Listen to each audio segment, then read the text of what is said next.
মূলত এই জমিটা হচ্ছে কি আমার দাদার কাছে ওরা বিক্রি করে দেয়। বিক্রি করে দেওয়ার পরে এই জমির হচ্ছে কি দলিল কিছুদিন হারা যায়। ওরা এই সূত্রে বলে যে এই জমি হচ্ছে কি আমার দাদারা বিক্রি করি নাই। শুনবেন তো, বিক্রি করি নাই। সকালে কথা কাটাকাটি এই সন্ধ্যার পরে আমার এই মেজোটা আর আমার এই চাচতো ভাই শোভন ওরা গেছে মোড়ের দিকে বেড়াতে, নজরুল মোড়ের দিকে বেড়াতে। আসার সময় সজীব এখন ডাকেছে যে কি হয়েছে, যে জমিনে কি সমস্যা। আমরা যখন হচ্ছে ও বলতেছে আমরা যখন হচ্ছে গিয়ে মাফিছি তখন আপনারা ছিলেন না, ঠিক আছে। তা আমরা বললাম যে আমাদের লোক ছিল না, আমরা ছিলাম না। তো আজকে ওই জমির দলিল পাই বলেছে, দলিল যখন নিয়ে আসবেন তখন হচ্ছে গিয়ে জমি আপনারা বোঝা দেবো। আজকে আমরা দলিল পাইছি, সকালে আমরা ওই জমি দখলে গেছি, যে জমি হচ্ছে দলিল পাইছি জমি ছাড়ি দেয়, জমি ছাড়িয়ে দিয়েছে। এখন ওরা বলতেছে জমি ছাড়বো না। এই নিয়ে হচ্ছে কথাকাটি হতে হতে ওরা ওই হাঁসো, তারপরে হচ্ছে এই খাড়া, তারপরে লাঠি সোটা নিয়ে মার শুরু করেছে। সবগুলো আমাদের সব পিছন থেকে মারেছে, আমাদের হাতে কিছুই ছিল না। যা কিছু ছিল সব ওদের হাতে। ওদের মহিলারা পর্যন্ত এই হাঁসো আর লাঠি সোটা সব আগা দিয়ে সবগুলো মারাছে। আমরা তিনজন আছে মোরে বাতেন চা খায় আসছিলাম। মোরে বাতেনে আছে ওদের বাড়ির সামনে আসার পরে আমাদের অতর্কভাবে মারেছে।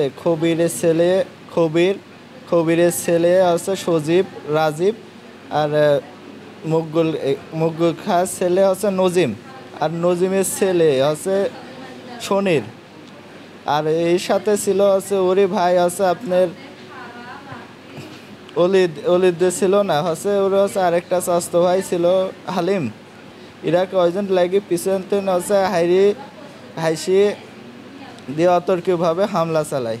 আমি হচ্ছে হঠাৎ করে আমার মেয়ে বাসায় আসছে, এসে বলতেছে যে আম্মু ওইদিকে আব্বুরা চিল্লাচিল্লি করতেছে, মানে আমাদের বাসা থেকে ওই পাড়াটা দূরে। তো আমার হাজব্যান্ড গেছিলো ওর ভাইদের সঙ্গে বাজারের উপরে, আসার সময় নাকি ওরকম মারছে। পরে আমি দ্রুত গেছি, যে এখন দেখছি যে মানে আমার হাজব্যান্ড এরকম হাত ধরে আসতেছে, একদম এতখানি কেটে একদম রক্তাক্ত অবস্থা, এবং আমার মেজো দেওয়ারের একদম পাঁজরের পিছনের থেকে অনার্গল রক্ত বের হচ্ছে।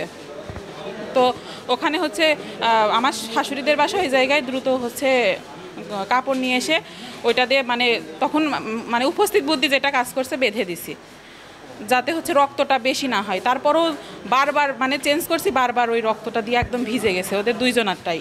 এবং আমার চাচতো দেবর আছে, ওরও একই অবস্থা, পিছনে পিঠের দিকে লাগছে।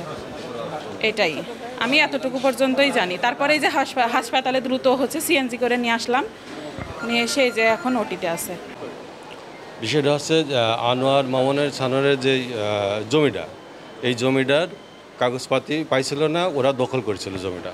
দখল করার পরে এরা কাগজপাতি তোলার পরে কাগজপাতি ওদের দেখায় যে আমাদের কাগজপাতি, আমরা এই যে জমি আমাদের জমির মালিক, আমরা জমি হচ্ছে নিয়ে নিলাম, ঠিক আছে। এরা আবার ঘিরাটাটা দিয়ে এরা চলে আসার পরে ওরা হচ্ছে ওখান থেকে হচ্ছে যাই ধাক্কাধাক্কি হয়েছে, ওরা ধাক্কাধাক্কি হলে এবার এই খবিরের ছেলে নাকি বলছে যে এদের হাত কাটি নেব, যে কটা আছে সব হাত কাটবো। তারপরে এরা সন্ধ্যার সময় রাস্তায় হাইটে বেড়াচ্ছে ওরা পিছন থেকে ধাওয়া করে মন করেন পিছন থেকেও কোপাইছে, ঠিক আছে। আনোয়ারের লাগছে, মামুনের লাগছে, আর সুমনের কোপ লাগছে, ঠিক আছে। আর মামুনের কোপ লাগছে আছে ঘাড়ে এই জায়গাটা, আর আনোয়ারের লাগছে আছে এই যে এইখানে, আর আছে সুমনেরও পিঠে লাগছে। ঘটনাটা হচ্ছে আমাদের জমি সংক্রান্ত বিষয়ে একটু ঝামেলা ছিল পূর্বে। আমাদের যে জমিটা, আমার দাদার কাগজগুলো হারিয়ে গিয়েছিল। সেই কাগজগুলোর হারিয়ে যাওয়ার কারণে ওরা আমাদের প্রতিপক্ষ যারা ছিল তারা বলছিল যে তোমরা তোমাদের কাগজ বের করো। তা আমরা আমাদের কাগজ যখন দেখাতে পারিনি তখন ওরা ওদের মতো আমাদের জমি মেপে বের করে নেয়।